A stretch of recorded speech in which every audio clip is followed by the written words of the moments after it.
We know what the fate of the International Space Station will be. Around the 2030 mark, SpaceX will deorbit the ISS and it will burn up in the atmosphere, creating the most expensive man-made fireball in history, as about $150 billion of hardware will light up the sky over the Pacific Ocean before what's left of it will crash into the sea at Point Nemo between New Zealand and South America, the place on Earth that is considered to be the farthest from any landmass.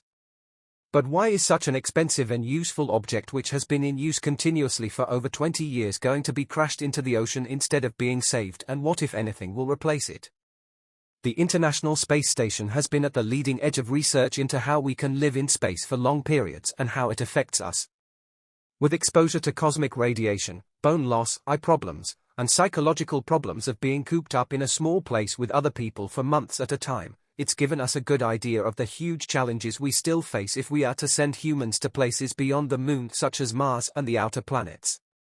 The International Space Station has also been at the leading edge of research into new medicines, materials, growing food, and many, many more that could only be done in zero gravity. It has also been a bastion of international workings between not only former Cold War enemies, the United States and the Soviet Union, now the Russian Federation, but also other countries including Canada, the EU through the European Space Agency, and Japan. The ISS has kept countries working together even though they may have had very frosty diplomatic relations elsewhere. This could be seen with the Ukraine conflict.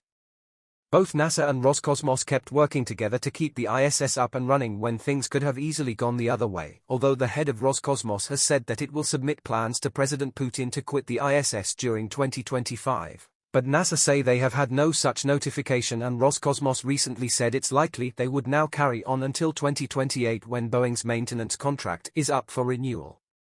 This is ironic because the ISS came about because of Cold War tensions and the plans of both the US and the Soviet Union to put up their own separate space stations in the 70s, 80s to early 90s.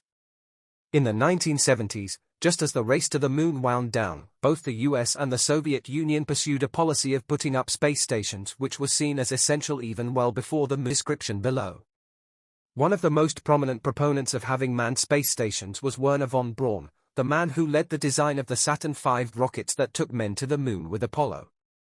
In the 1950s, von Braun and Willy Ley put forward the idea of a rotating wheel space station which would be 76 meters, 250 feet across and contain 3 decks which would revolve at 3 rpm to provide an artificial 1/3 gravity and could hold a crew of 80. One of their ideas was that this would become a waypoint for spacecraft headed to Mars. But this idea of a rotating wheel was not new and was explored by the Russian rocket scientist Konstantin Tsiolkovsky in 1903 as a way to artificially create gravity.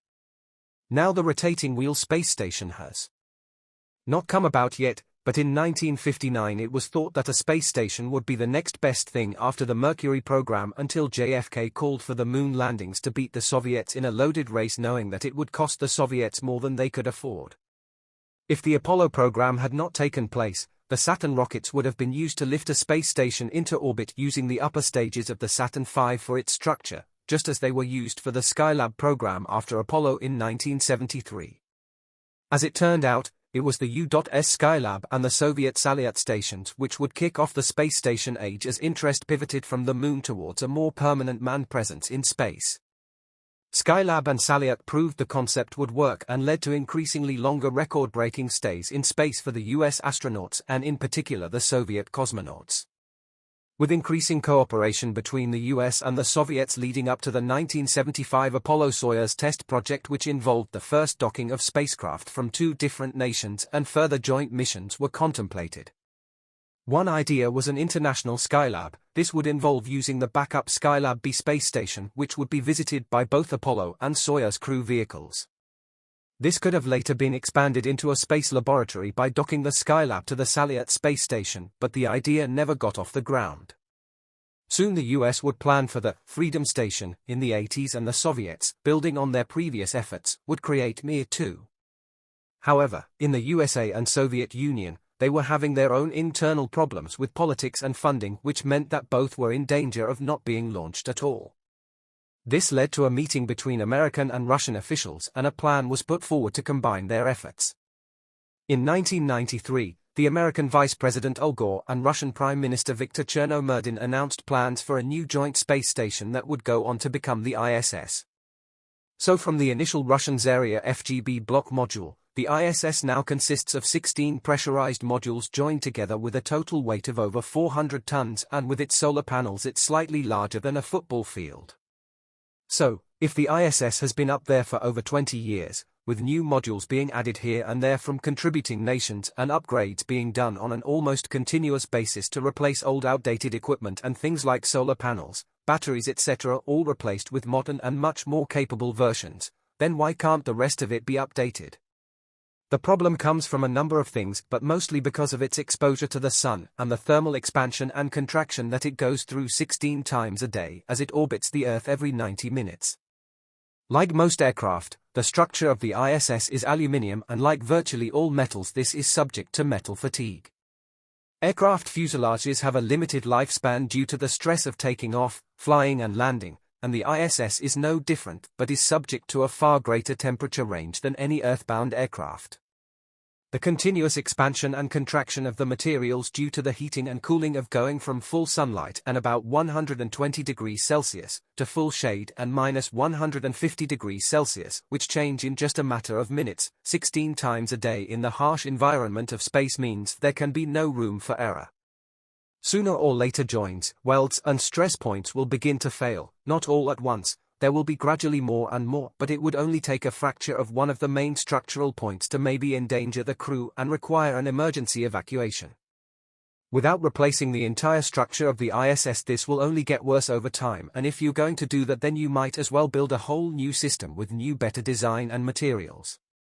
The ISS has grown over the last 20+ years, but in a rather haphazard way, as modules are developed by different nations rather than working to a specific plan, and the design life of the ISS always was about 20 years. Then there is the problem of atomic oxygen or monooxygen. This is created in the upper atmosphere by the action of the sun's UV on normal oxygen molecules, which are made up of two oxygen atoms.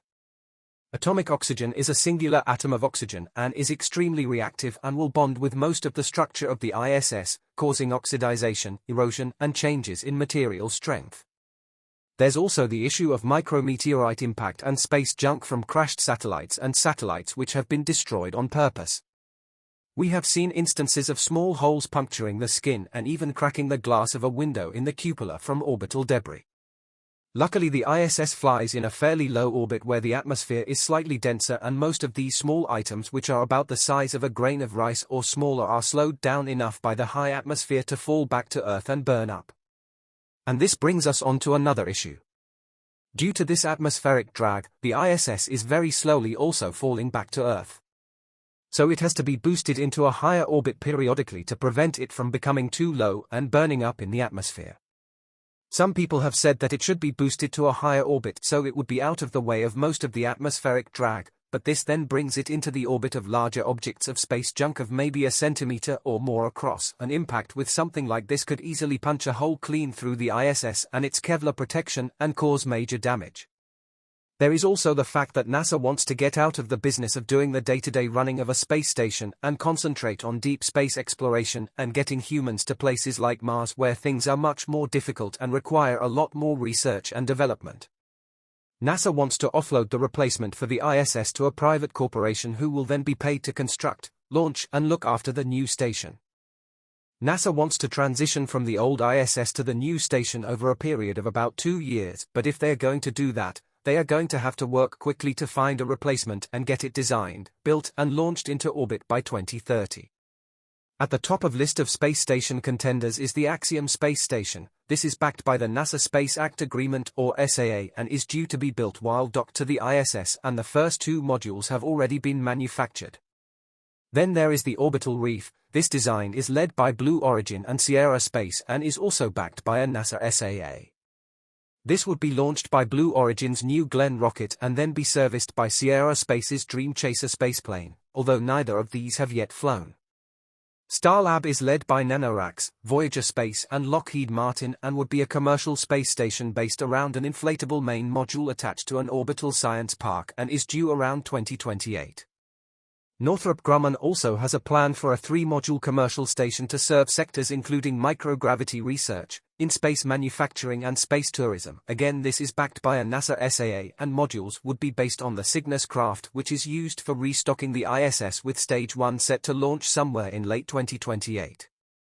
So as we can see, there is a final countdown and the clock is ticking, and if NASA can't get its act together, the Chinese will be waiting in the wings with their existing space station, and they would love to offer its services to the scientific world to prove that they are ready to be the next leaders in space, something that I don't think would go down well in US political circles. So thanks for watching, and if you enjoyed the video then please thumbs up, share and subscribe, and a big thank you goes to all of our patrons for their ongoing support.